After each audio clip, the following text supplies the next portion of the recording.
Hi guys, Lobster here.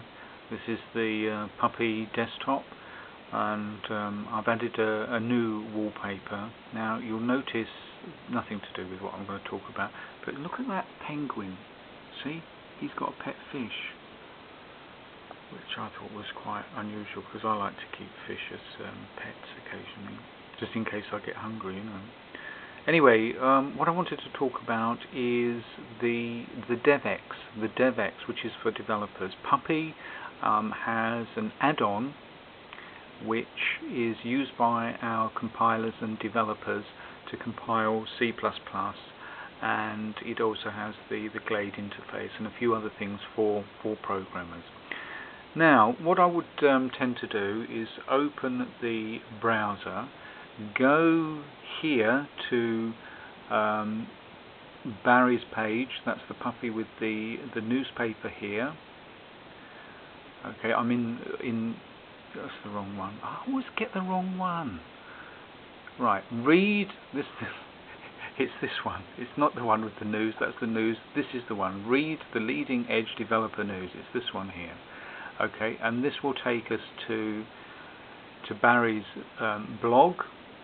If we click on Puppy Linux blog, and now luckily Barry has just released, we've got Puppy 4.3 release candidate, so if you went to that link there, you would see that here we have the devx 431 SFS. Okay, that's just coincidental, but if we went, let's get rid of that. If now, so we're back in the blog. If that wasn't there, I would sort of scroll through, or I would look here on the latest entries and find the latest release of Puppy that was reasonably stable. All right, so previous to that was the release candidate 1, or the release candidate soon, or whatever. But I would look for the latest Puppy. So let's look at the previous one here, and if it's been released, no, it hasn't been released. What you want is the location where Barry has uploaded the file that you need. Let's have a look at that's the bug fixes 4.1. Oh, see, it's too much like hard work, isn't it? I'm going back to this page here, Puppy 431 RC2. You need to find the link where the devx are. Okay, and once we've downloaded that file, okay, we save it. So I'm not going to do it, but if we right-clicked on that and save link target as. Okay, once we've done that, my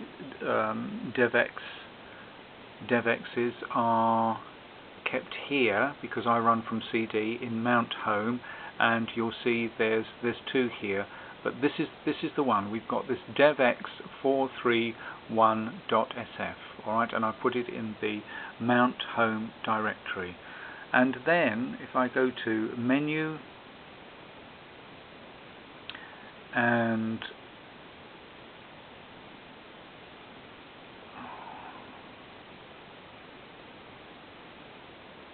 there it is, under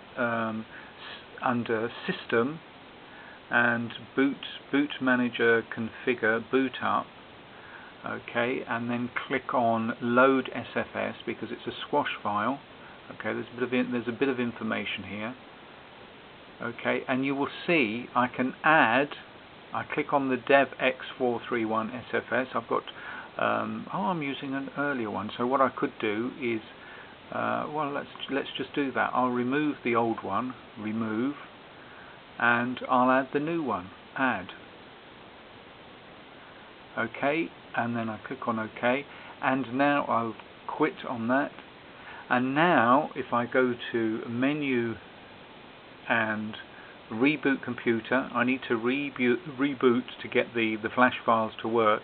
I will then have the development file in Puppy, and it will mean I will have things like, for example, the Glade, here we are, the Glade interface designer, and what's the other one I will have? Oh, and the other one I will have is, of course, a important one is I will have a C++ from the console, from the terminal. I can compile programs. Okay, so that's quite useful. Anyway, that's how you get started with compiling programs in Puppy. So that's all for me for now. At the moment, I'm waiting for a download of the release candidate 2. And just look at that fish. Okay, bye from me now. Bye now.